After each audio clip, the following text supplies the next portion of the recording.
time. There you go, then. It's the same time. So it's the same as your four-wheel drive Lambo, the two-wheel drive Porsche. Did it. It's as good. You could do it once, OK, in the Porsche. You did it a second lap, it'll kill you. Only if you're a useless coward, so it's a better car. Right, time to move on. What we have down here is a selection of American muscle cars. Now, the recipe for this sort of thing was always very simple. Massive engine, crude, simple suspension, very low price, and finally, some orange paint.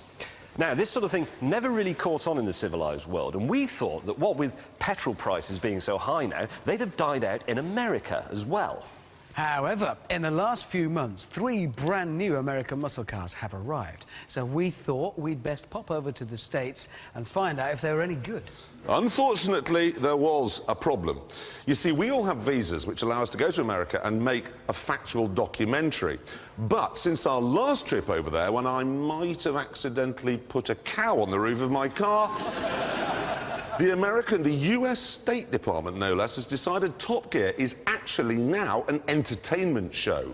And unfortunately, that requires a different type of visa, and we didn't have time to go and get one. So, in the end, we were only allowed into the country if we promised... This isn't a lie, is it? No, this is absolutely hand on heart. If we promised not to be entertaining.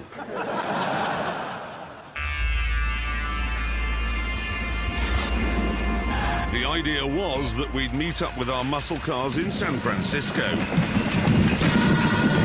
the 14th most populous city in America. But immediately, we ran into another problem.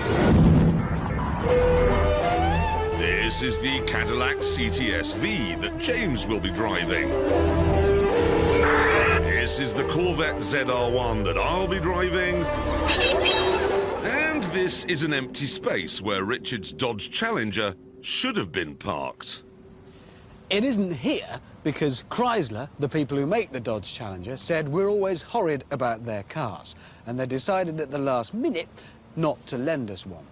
Now, if this was normal Top Gear, we'd just make a Challenger out of leaves or something. Yes, or push Hammond off there and carry on without him. Exactly. But we decided to show Chrysler, In a factual, not an entertaining way. oh, absolutely, that Britain is not a bankrupt rock in the North Atlantic, and that we will not be pushed around by a two-bit car company.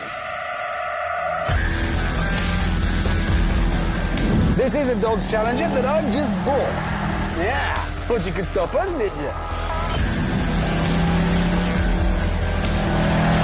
Because of demand for these cars over here right now, I have had to pay $51,000, which is $10,000 more than the list price. But all the same, I reckon, what, £28,000 is not a lot for 425 horsepower and a sound that can start earthquakes.